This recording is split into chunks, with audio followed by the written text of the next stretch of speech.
Hello students, I am Vaishali Kaushik, your science teacher. We were studied the chapter transportation in animals and plants.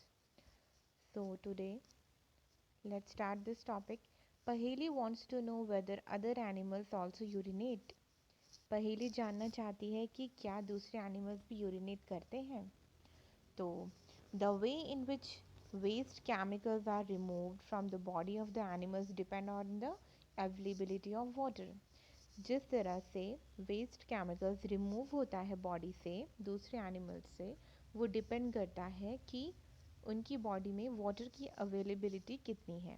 Aquatic animals like fishes excrete करते हैं cell waste as ammonia. Ammonia की form में aquatic animals like fishes excrete करते हैं, विच directly dissolve हो जाता है किसमें, वाटर में. कुछ लैंड एनिमल्स होते हैं लाइक बर्ड्स, लिजर्ड, स्नेक. ये एक्सक्रीट करते हैं semi solid white coloured compound which is called uric acid. And जो मेजर एक्सक्रीटरी प्रोडक्ट होता है ह्यूमंस में, उसे हम कहते हैं यूरिया. क्लियर.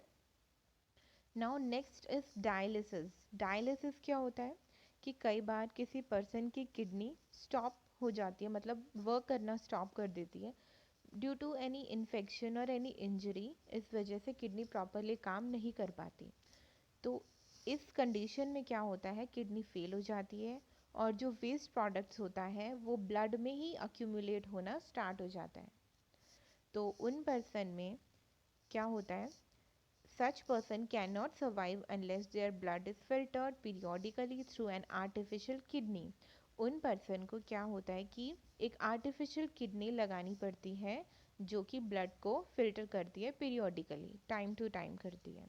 तो इस प्रोसेस को हम क्या कहते हैं, डायलिसिस कहते हैं. Clear. Next topic is transportation of substances in plants.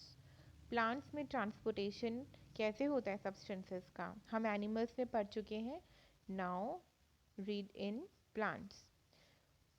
First chapter में आपने क्या पढ़ा था कि water and mineral nutrients from the soil through the roots and transported to the leaves.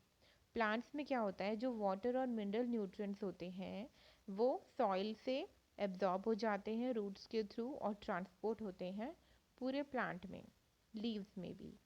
फिर लीव्स जो होती है वो क्या करती है, वो फूड प्रिपेयर करती है प्लांट्स के लिए with the help of water and carbon dioxide, और इस प्रोसेस को हम फोटोसिंथेसिस कहते हैं.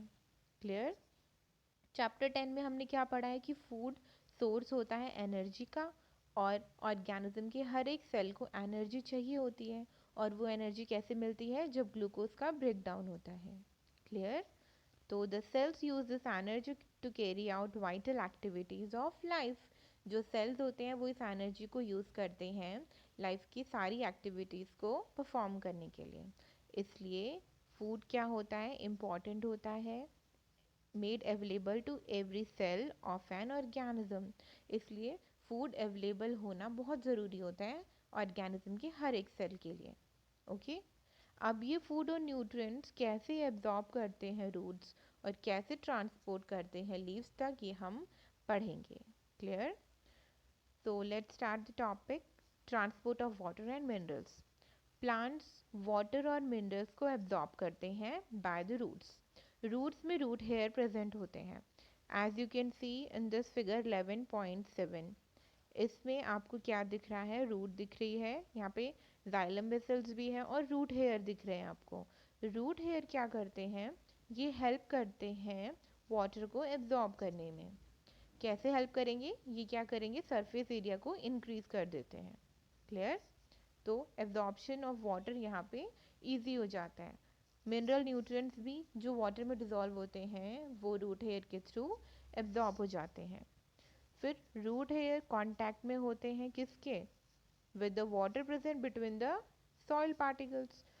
तो इस तरह से जो वाटर होता है वो एब्जॉर्ब हो जाता है रूट्स में. Now can you guess how water moves from the roots to the leaves. कैसे जाता है वाटर लीव्स तक, इसमें किस तरह का ट्रांसपोर्ट सिस्टम चाहिए होता है, इसे हम पढ़ेंगे. ये देखो, इसमें देख रहे हो आप कि रूट हेयर से जो वाटर होता है वो ऐसे अपवर्ड डायरेक्शन में लीव्स तक पहुंचता है. तो बूझो क्या कह रहा है, बूझो कह रहा है कि उसको लगता है कि प्लांट्स में कुछ पाइप जैसा सिस्टम होता है जो हेल्प करता है वाटर को रूट से लीव्स तक पहुंचने में। तो बूझो एक तरह से सही कह रहा है, प्लांट्स में भी क्या होता है, पाइप के जैसे वेसल्स होते हैं जो वाटर को ट्रांसपोर्ट करते हैं और न्यूट्रिएंट्स को ट्रांसपोर्ट करते हैं फ्रॉम द सॉइल।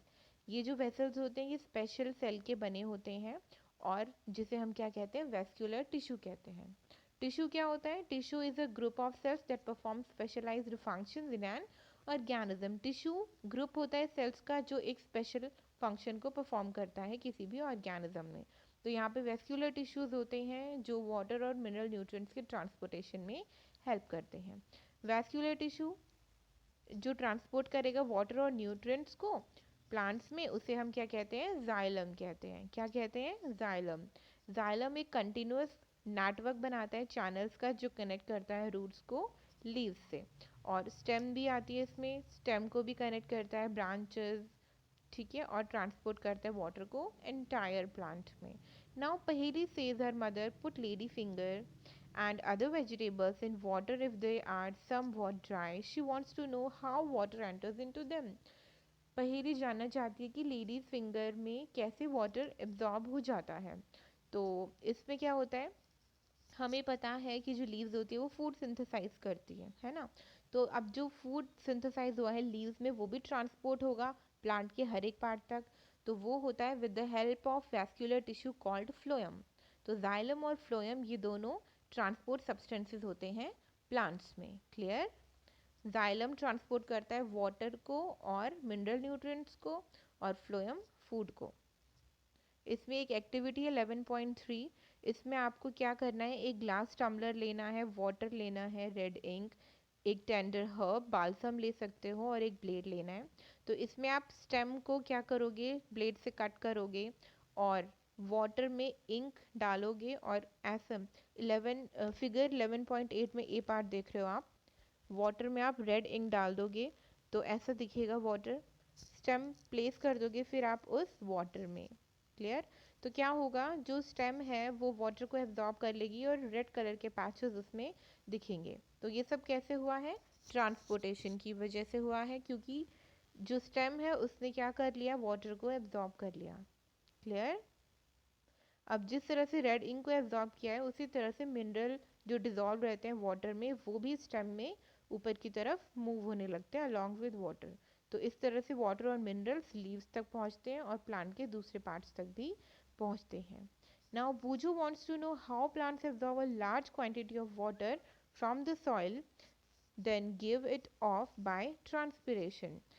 अब हम ट्रांसपिरेशन पढ़ेंगे। ट्रांसपिरेशन क्या होता है, ट्रांसपिरेशन में क्या होता है कि जो प्लांट्स होते हैं वो बहुत सारा वाटर रिलीज करते हैं ट्रांसपिरेशन के थ्रू।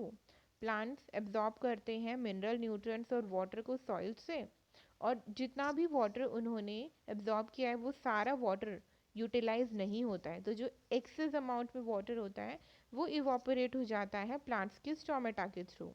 ठीक है। जो स्टोमेटा कहाँ प्रेजेंट होते हैं, लीव्स की लोअर सरफेस पे। तो ये जो प्रोसेस होता है जिसमें वाटर इवापोरेट हो जाएगा थ्रू द स्टोमेटा, उस प्रोसेस को हम कहेंगे transpiration. Clear. Evaporation of water from leaves generate a suction pull. जो इवापोरेशन हो रहा है वाटर का लीव से वो एक सक्शन पुल क्रिएट करता है। ठीक है। और वो जो सक्शन पुल है वो क्या करता है, pull water to great height in the tall trees. वो मदद करता है वाटर को हाइट तक पहुंचने के लिए। क्लियर। तो ट्रांसपिरेशन जो होता है वो प्लांट को कूल भी करता है और क्या करता है, वाटर को ट्रांसपोर्ट करने में भी हेल्प करता है। So I hope this is clear to you. Thank you class.